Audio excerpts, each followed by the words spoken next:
이런 요게벳과 모세만큼 아주 괜찮은 사람이 오늘 본문 말씀에 기록되어 있고 우리에게 소개하고 있습니다. 바로 오바댜라는 사람입니다. 이 시대 성도된 우리들의 모델로 삼아도 좋을 만한 그런 인물입니다. 오늘 본문 말씀을 통해서 이 오바댜의 삶에 대해서 함께 묵상하고 나누고 다짐할 수 있는 그런 시간들이 될 수 있기를 바랍니다.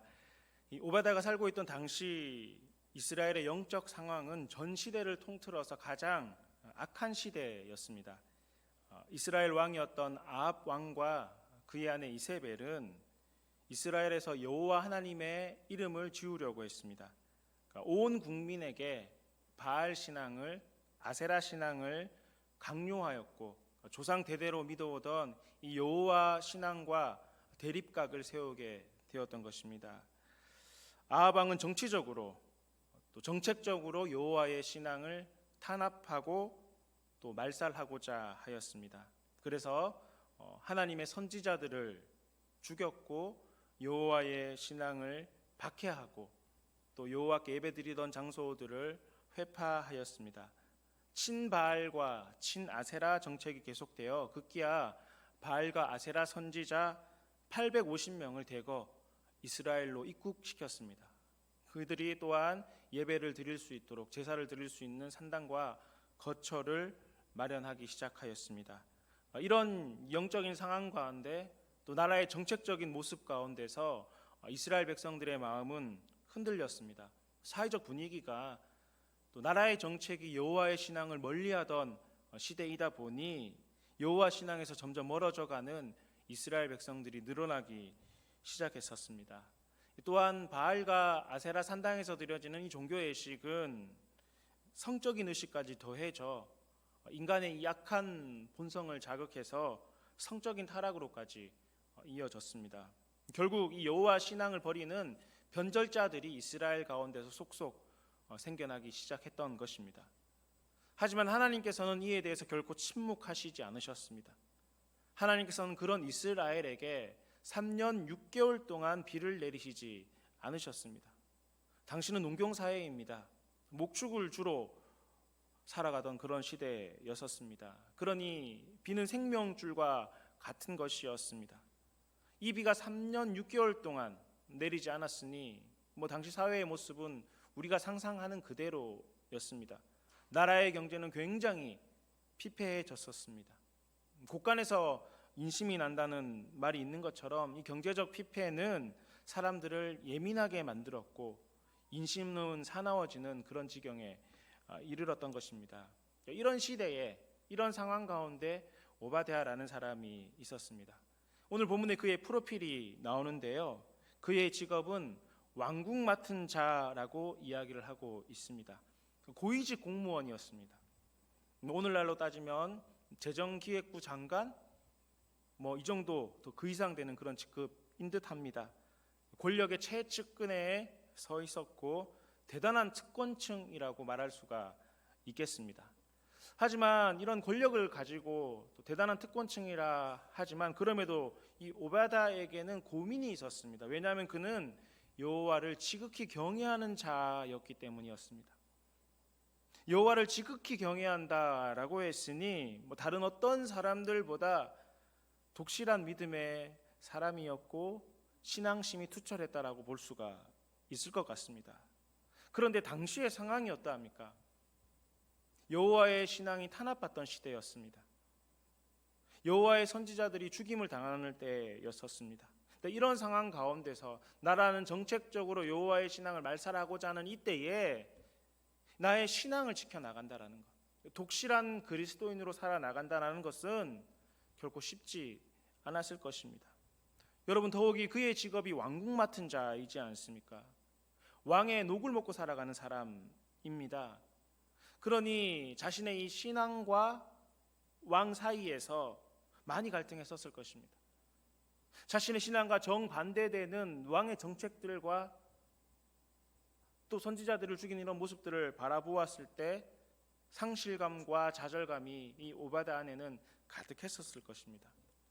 그럼에도 불구하고 이 오바댜는 신앙을 잃지 않았습니다. 그의 믿음이 약해지지 않았습니다. 여호와를 지극히 경외하는 자다 스스로도 생각을 했을 것이고 또 주변의 사람들도 그에 대해서 그렇게 바라보았던 것입니다. 자, 그런데 여러분 참으로 궁금한 점이 있습니다.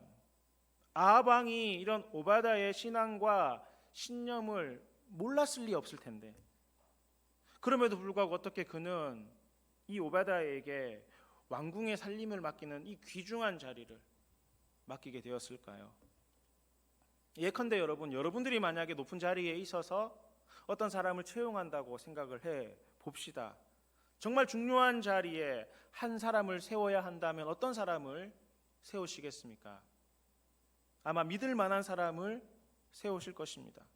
여기서 믿을 만하다라는 것은 능력과 실력은 당연히 갖추어야 될 것이고 생각이 바르고 인품이 바른 사람을 세우고자 할 것입니다.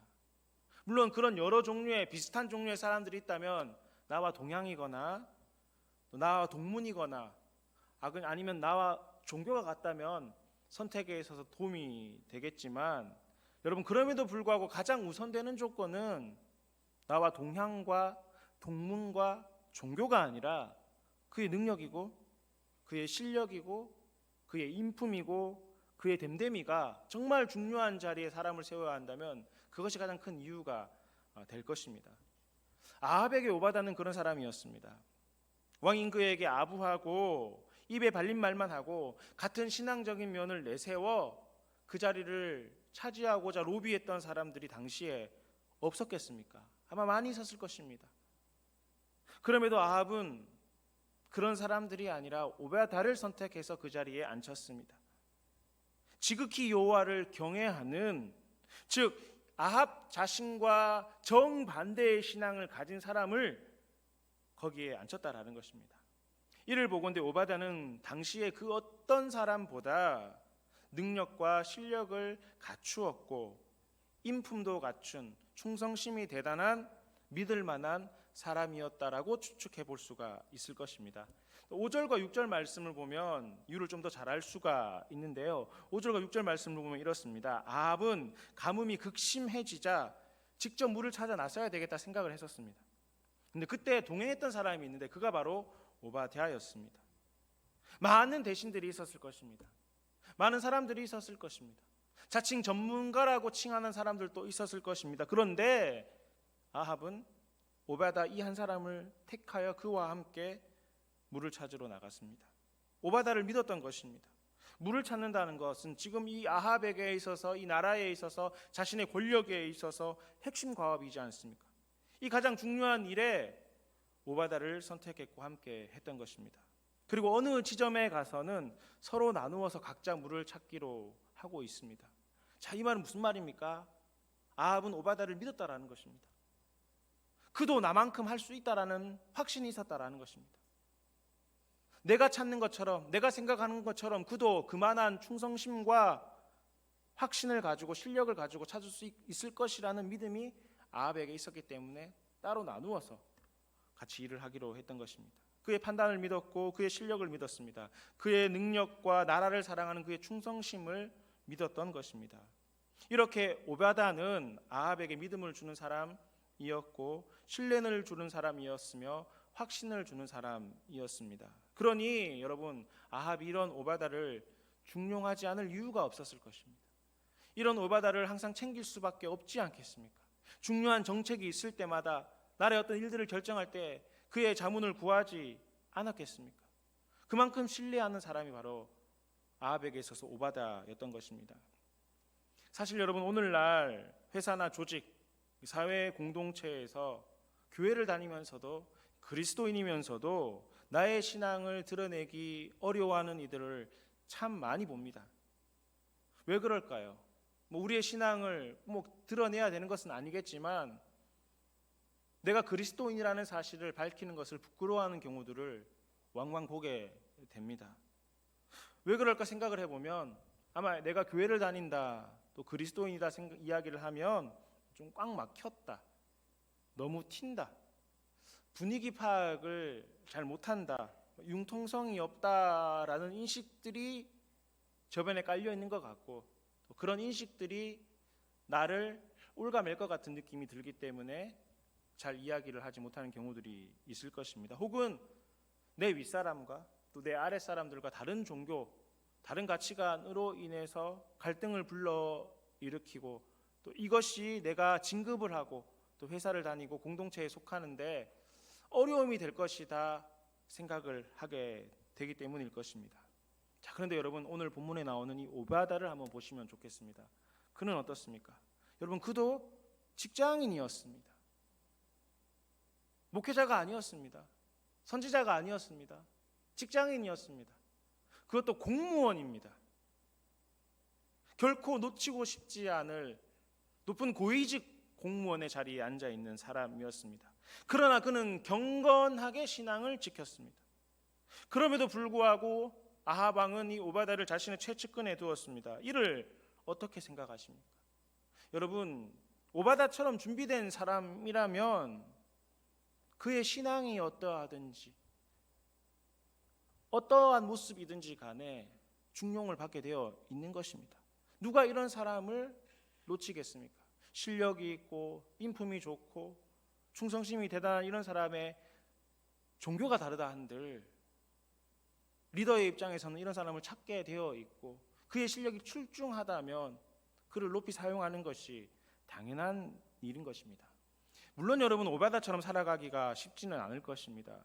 그렇지만 우리가 어느 곳에 있든지 비록 내가 속해 있는 그곳의 영적 분위기가 어둡고 또 신앙생활을 하기 힘든 삶의 면면들이 있다 할지라도 거기에서도 그곳에서도 하나님께서는 나를 세우셨다. 나를 세우신 분은 하나님이시고 하나님께서 나를 그곳에 보내셨다라는 것만 있다면, 그 사실만 우리가 확신할 수 있다면, 그 사실만 믿는다면 어디서든지 우리는 오바다처럼 살아갈 수 있고 우리의 신앙을 증거할 수가 있다라는 것입니다. 여러분, 이것이 소명이라는 것입니다. 여러분, 소명이라고 하면 간혹 어떤 대단하고 어떤 특별한 음성을 듣고 체험을 해야지만이 소명을 받는다라고 생각을 하게 됩니다. 또한 소명을 받았다라고 하면 선교를 가거나 신학교를 입학하거나 혹은 순교를 각오해야 되는 것 정도로 생각하는 경향이 있는데 여러분, 꼭 그렇지가 않습니다. 소명이라는 것은 하나님께서 나를 아심을 믿는 것입니다. 하나님께서 나를 세우셨다는 사실을 믿는 것입니다. 하나님께서 나를 그곳에 보내셨다라는 사실을 인정하는 것입니다. 이것을 알고 신뢰하는 것이 소명인 것입니다. 여러분, 직업 소명이라는 말을 한 번쯤 아마 들어보셨을 것입니다. 직업 소명도 마찬가지입니다. 하나님께서 내게 그 직업을 주셨다라는 것을 믿는 것이고 나를 그곳에 세우셨다라는 사실을 믿는 것입니다. 그렇다면 그곳에서 열심히 할 수밖에 없지 않겠습니까? 내 일이 아니라 하나님의 일이니 하나님께서 맡기신 일이니 최선을 다할 수밖에 없지 않겠냐 하는 것입니다. 그러므로 여러분, 이 소명이라는 것은 하나님께서 나를 아시고 나를 세우시고 나를 보내셨다라는 사실을 믿는 것입니다. 또한 여러분, 이 소명에 대해서 명심해야 될 것이 있는데 그것은 바로 저와 여러분 모두는 소명을 받았다는 사실을 기억하는 것입니다. 여러분, 저와 여러분 모두는 소명이 있는 사람들입니다. 믿으십니까? 예, 한 100분 정도 믿으시는 것 같네요. 여러분, 저와 여러분 모두는 소명을 받았습니다. 이거를 정확하게 인식하고 살아가는 사람이 있는가 하면 내게 소명이 있음에도 불구하고 나의 소명을 기억하지 못하고 살아가는 자뿐입니다. 여러분, 모든 그리스도인들은 여러분, 우리의 입술로 예수님을 주로 시인하는 모든 사람들에게는 소명이 있습니다. 하나님께서 우리를 아시잖아요. 우리를 세우셨잖아요. 우리를 그곳에 보내셨잖아요. 이 기억하고 있으면 소명을 깨닫는 사람이고, 이것을 흐릿흐릿하고 멈칫멈칫하면 하나님의 소명을 잘 기억하지 못하는 것, 그것뿐입니다. 자, 그런 여러분, 저와 여러분 모두에게 소명이 있다면 우리가 기억해야 될 것은 하나님께서는 나를 아신다라는 것입니다. 나의 전부를 알고 계신다라는 것입니다. 나의 필요를 알고 계신다라는 것입니다. 또 하나님께서 나를 세우셨다라는 것입니다. 내가 이곳에 서 있는 이유, 내가 우리의 가정에 서 있는 이유, 우리의 직장에 서 있는 이유, 우리 공동체에 서 있는 이유는 하나님께서 나를 그곳에 보내셨고 그곳에서 내게 맡기실 일이 있기 때문에 하나님께서 나를 세우셨다는 사실을 알게 된다라는 것입니다. 여러분, 믿음의 사람들은 그렇게 살아갔습니다. 아브라함도 마찬가지였고요. 모세도 그러했고 요셉도 그러했었습니다. 다윗도 마찬가지고요. 오늘 본문에 나오는 이 오바다도 마찬가지입니다. 성경에 나오는 믿음의 사람들에게는 어떤 대단한 신적 능력이 있었던 것이 아닙니다.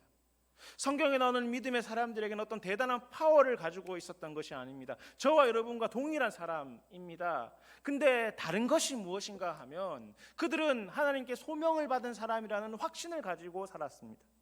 그 확신에 근거하여 행동했던 것입니다. 그 확신이 있으니 자기가 맡겨진 일에 최선을 다했던 것입니다. 하나님께서 나를 이곳에 보내셨으니 그게 어떤 일이든지 간에 최선을 다했던 것입니다. 요셉이 그러하지 않았습니까?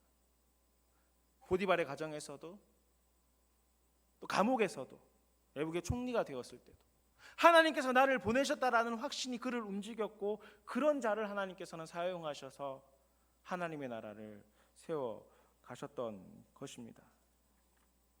교회 여러분, 우리가 처한 상황은 다 다를 수 있습니다. 내 상사가 회사의 대표의 종교가 다를 수 있습니다. 혹은 여러분, 우리가 살아가는 오늘날 사회 분위기와 직장 분위기 반기독교적일 수도 있습니다. 특히 오늘날 사회 분위기가 점점 더 그렇게 되어가는 것 같습니다. 반기독교적이고 또 교회에 대한 또 신앙에 대한 것들을 드러내면 차별받는 것 같은 느낌을 받는 세상 가운데 더욱이 이 기독교에 대해서는 더욱이 배타적인 어떤 분위기가 형성된 가운데 우리가 살아가고 있습니다. 자, 여러분, 그러하기 때문에 더욱더 우리는 영적으로 무장되어야 되는 것입니다. 그리고 이 영적 무장의 핵심은 나는 소명받은 사람이라는 사실을 기억하는 것입니다. 이 영적 무장의 가장 최고봉은 내게 소명이 있다라는 사실을 확신하고 살아가는 것입니다. 하나님이 나를 알고 계신데 이 주변 사회 분위기가 어떠하든 하나님께서 나를 세우셨는데 내가 속한 이곳에서 나는 하나님이 보내신 뜻을 행해야지라는 마음을 가지는 것은 분위기와 상황이 아니라 주께서 주신 이 소명이 나를 그렇게 만들어 나가고 세워가게 된다라는 것입니다. 그러므로 여러분, 소명을 가지고 살아가는 그리스도인들은 어디에서든지 인정을 받게 되어 있습니다. 소명을 가지고 살아가는 그리스도인들은 어느 곳에 있든지 선한 영향력을 발휘할 수밖에 없는 것입니다. 왜냐하면 하나님이 나를 보내셨는데 내가 상사를 보고 눈치를 보는 것이 아니라 하나님의 뜻과 하나님의 생각과 하나님의 명령을 받고 일하는 사람이기에 최선을 다할 수밖에, 열심을 다할 수밖에, 노력할 수밖에 없는 것이고 그런 그는 어디서든지 인정을 받게 되는 것입니다. 여러분, 오늘 본문의 오바다를 한번 보십시오. 자신의 소명을 명확하게 알고 있었던 오바다는 희망이 없던, 이 소망이 없던 이 아합 시대에 한 줄기 빛과 같았고 소금의 역할을 감당했고 등불이 되어 주의 이름을 증거하고 기독교 신앙을 지켜나가는 최일선에 서서 하나님의 뜻을 증거하는 사람이 되었던 것입니다. 특별히 여러분, 오늘 말씀 18장 4절 말씀을 한번 보실까요? 왕비인 이세벨이 여호와의 선지자들을 죽이고자 했습니다. 그때 이 오바다는 선지자 100명을 숨기고 살려주었습니다. 하나님께서 자신을 세웠다는 사실을 알고 있으니 이렇게 할 수밖에 없었던 것입니다. 여러분, 그 기간이 무려 3년이 넘었습니다.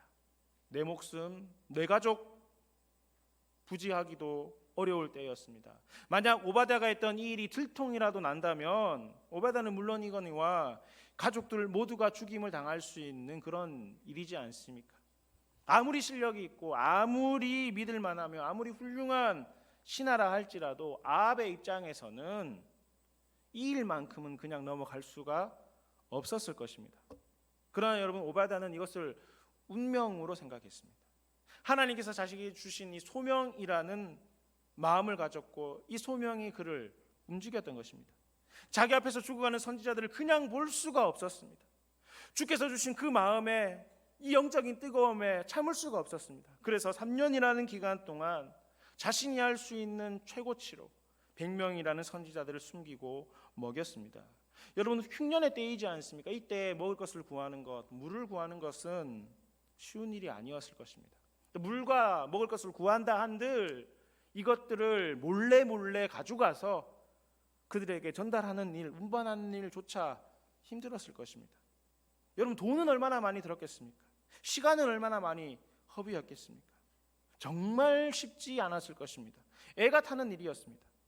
그럼에도 오베다는 이 일을 감당했습니다.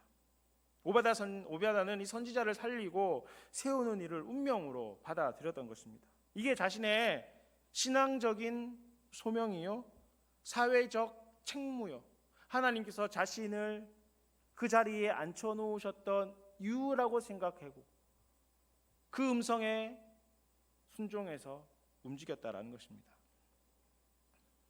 여러분, 평생을 살면서 100명을 먹여 살리는 일을 했다면 참으로 위대한 일을 했다라고 말할 수 있지 않겠습니까?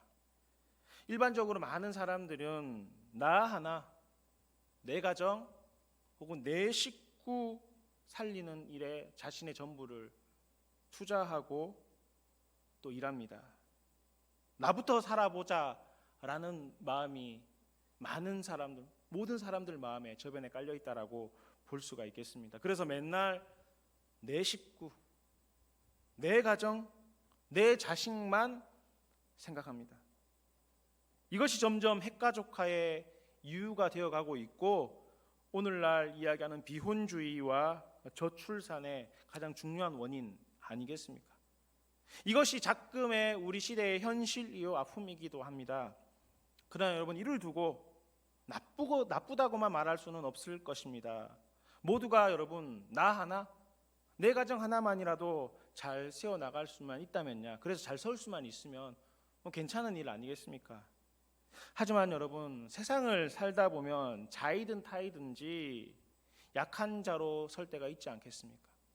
지금은 내가 강하고 지금 내가 괜찮고 지금 내가 평안하지만 항상 이런 평안함과 괜찮음이 있습니까? 자이든 타이든지 간에 언제든지 약한 자로 넘어질 때가 있고 약한 자가 되는 시기들이 찾아온다라는 것입니다. 어려울 수 있고 힘들 수 있는 것입니다. 누군가의 절대적인 도움이 없이는 도저히 헤어나올 수 없는 영적인 구렁텅이에 빠지는 경우들도 있다라는 것입니다. 그럴 때는 어떻게 해야 되는 거죠? 누군가 그를 붙들어 줘야죠. 비가 올 때, 소낙비가 올 때는 같이 우산을 쓰고 가든지 아니면 그 처마 끝에 피해서 잠시 피해야 되는 것 아니겠습니까? 여러분, 주님께서는 이 일을, 누군가를 도우는 일을, 낙심해서 좌절해서 도저히 어떻게 할 수 없는 그를 세우는 일에 우리를 사용하시고자 하고 우리에게 그 일을 감당하라 말씀하십니다. 요한복음 14장 34절 말씀이죠. 내가 너희를 사랑한 것 같이 너희도 서로 사랑하라 말씀하십니다. 주님께서 우리를 사랑하셨습니다. 어떻게 사랑하셨죠? 목숨까지 내어놓고 사랑하셨습니다. 죄와 허물로 죽을 수밖에 없었으니 이를 살리시기 위하여 예수님께서는 자신의 목숨을 내어놓으셨습니다. 그 사랑을 보여주셨는데 우리에게도 그렇게 사랑하라 말씀하십니다. 이웃을 그렇게 돌보라 말씀하십니다. 마태복음 25장 40절 말씀입니다. 지극히 작은 자 하나에게 한 것이 곧 내게 한 것이라 말씀하셨습니다. 지극히 작은 자 하나를 도운 것이 예수님을 도운 것과 동일하다라는 것입니다. 그리고 그런 자를 오른편에 두고 양이라 칭하고 하나님 나라 우편에 앉히셔서 영생복락을 누리게 하시겠다, 천국을 약속하신다, 주님 그렇게 말씀하셨던 것입니다. 마가복음 12장 30절과 31절 말씀에도 이렇게 기록이 되어 있죠. 내 이웃을 내 자신과 같이 사랑하라 말씀하셨습니다. 주께서 두 계명, 정말 이 땅에 두 가지 계명만 남는다면 이것인데, 첫 번째는 하나님을 사랑하는 것이고 두 번째는 내 이웃을 내 자신과 같이 사랑하는 것이 가장 큰 계명이다라고 말씀하셨습니다. 어려운 이웃을 도와주라는 것입니다. 사랑을 베풀라라는 것입니다. 이게 하나님의 계명이고 우리를 향하신 하나님의 뜻이라 말씀하신 것입니다. 여러분이 오베다를 보십시오. 그는 어려운 중에서도 100명의 선지자를 먹이고 살려주었습니다. 그리고 하나님께서는 그 모습을 너무나 귀히 보셔서 오늘 성경에까지 기록을 해 두셨습니다. 사랑하는 성도 여러분, 복음은 오베다 같은 사람을 통해서 전해졌고 복음의 선한 영향력은 그와 같은 사람을 통해서 더욱 선하게 증거된다라는 것입니다. 이 오베다 같은 사람을 믿음의 거장이라고 부르죠. 이 믿음의 거장들은 소명을 늘 기억하고 하나님께서 주시는 그 마음에 적극적으로 반응했던 사람들입니다. 비록 성경에 기록되어 있지는 않지만 우리 주변에는 이런 사람들이 참 많이 있습니다. 그리고 이들을 통해서 하나님께서는 지금도 일하고 계십니다. 양화진 외국인 선교사 묘원을 한 번쯤은 아마 가보셨을 것이고 들어보셨을 것입니다. 양화진 묘역에는 비록 오바다처럼 성경에는 기록되어 있지는 않지만 소명을 가지고 하나님의 일들을 적극적으로 행하셨던, 반응하셨던 분들의 묘원입니다. 그곳엔 여러 국적의 선교사님들이 계십니다. 주로 미국과 캐나다와 유럽의 선교사님들이 그곳에 가족들과 함께 안치되어 있습니다. 그런데 그곳에 아주 특별한 국적의 선교사님이 계신데 바로 일본 국적의 소다 가이치라는 분이십니다. 사진 한번 주시죠. 네, 이분이십니다. 네, 기이하게 생기셨죠? 안 웃으시네요. 1부 때도 안 웃으셔서 예. 여기 웃음이라고 적어놨는데 안 웃으시니까 좀 바꿔야 되겠습니다. 3부 때는. 양화진 묘역에 있는 유일한 일본인이십니다. 우리 정부로부터도 문화 훈장을 받으신 일본인이십니다. 인정을 했다라는 거죠. 이분께서는 일제강점기 시절에 한국에서 활동하시다가 다음 화면 주시죠.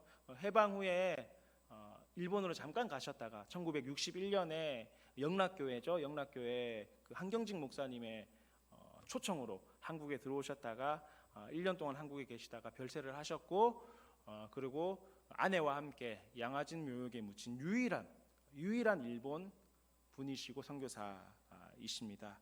그가 우리나라의 문화훈장을 받고 또 선교사 묘역에 안장될 수 있었던 이유는 일제강점기 시절에 수많은 고아들을 보살폈기 때문입니다.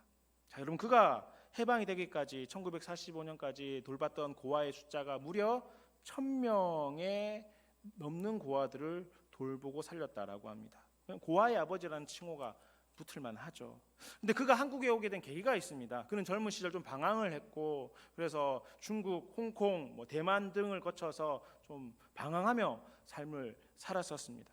어느 날 술에 만취해서 길가에 쓰러져 자고 있었는데 그렇게 두면 그냥 죽을 위기에 있었는데 깨어보니 여관방에 누워 있더라는 것입니다. 그래서 자신을 도와준 사람이 누군지 여관 주인에게 물어봤지만 여관 주인은 어떤 이를 모를 청년이 조선인이 자신을 등에 업고 와서 숙박비와 얍값과 밥값까지 모두 지불해주고 갔다라는 것입니다.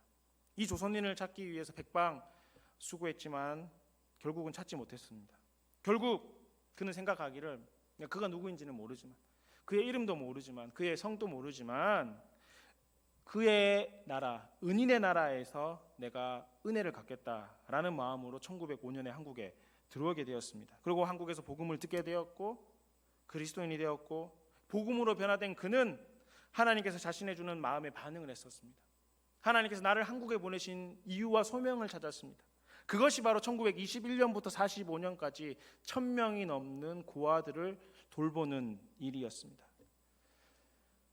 여러분, 우리 모두는 소다 가이치처럼 살아갈 수는 없을 것입니다. 오바다처럼도 살아가기 힘들 것입니다. 하지만 여러분, 저와 여러분 안에는 그들과 동일한 DNA가 흐르고 있습니다. 그들에게도 우리에게도 예수 그리스도의 보혈의 DNA가 흐른다라는 사실입니다.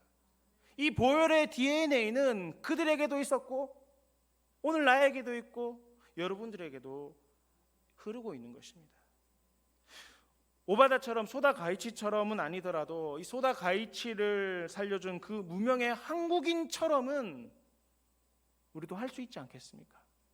그 한국인 그 한 사람의 도움이 소다 가이치를 세웠고 그가 1000명의 고아를 세웠다면 그 한국인, 그 무명의 한국인의 도움이 결코 헛되다 말할 수 없을 것이고 그 역시 하나님의 소명을 받은 자라 이야기할 수 있지 않겠습니까?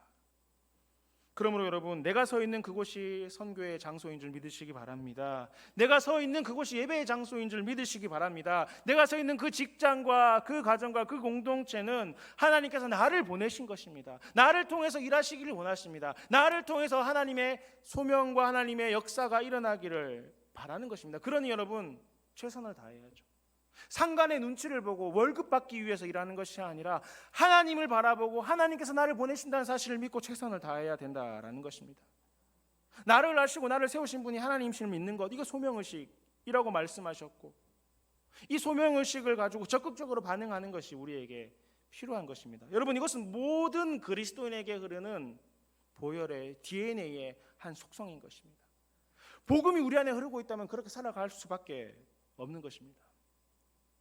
오늘 본문의 말씀을 묵상하면서 우리도 100명이면 좋고 그렇지 못하더라도 한 10명쯤은 책임질 수 있는 사람이 되었으면 좋겠다라는 바람이 제게는 생겼습니다. 여러분들은 어떻습니까?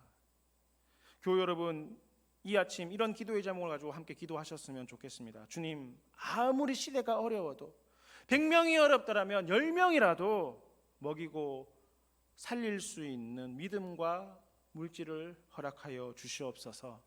여러분, 이런 기도의 제목이 저의 기도의 제목이고 여러분들의 기도의 제목이 되었으면 좋겠고, 또 이런 꿈을 꾸고 이런 꿈이 이루어지기를 애쓰실 수 있기를 간절히 바랍니다. 그러므로 이 아침 내 가진 것, 내 사회적 위치를 자랑할 것이 아니라 오바다처럼 살아가고 있는 것을 돌아보셨으면 좋겠습니다. 사회적 위치와 모습은 다를 수 있지만 그곳에서 오바다처럼 살아가고 있다면 주님께서는 그를 기뻐하실 것입니다. 그를 높이 들어 주실 것입니다. 그는 사회에서도 인정을 받고 세상에서도 존경을 받는 사람이 될 것입니다. 여러분, 정말 오바다처럼 괜찮은 사람이 되고 싶다면 이를 위해 먼저 독실한 믿음의 사람이 되시길 바랍니다. 그리고 여호와를 크게 경외하는 믿음을 가지실 수 있기를 원합니다. 그리고 하나님은 우리의 삶의 주인이시며 역사와 생사화복을 주관하시는 분이심을 믿고 주님만을 경외하실 수 있기를 바랍니다. 그렇다면 바른 신앙으로 살아가야 할 길을 하나님께서 보여주실 것입니다. 더불어 여러분, 실력과 능력과 좋은 성품으로 준비될 수 있기를 원합니다. 그렇다면 우리가 오바다를 흠모하듯이 세상도 우리의 삶을 흠모하는 날이 오게 될 줄 믿습니다. 여러분, 이 시간 함께 기도합시다. 는 우리 구주 예수 그리스도의 크신 은혜와 하나님 아버지의 놀라우신 사랑과 성령님의 교통하심이 오바다처럼 살기로 다짐하고 결단하는 저희 무리들과 대치동 교회 모든 성도들과 주님의 몸 되신 교회 위에 이제로부터 영원히 함께 계시기를 간절히 축원하옵나이다. 아멘.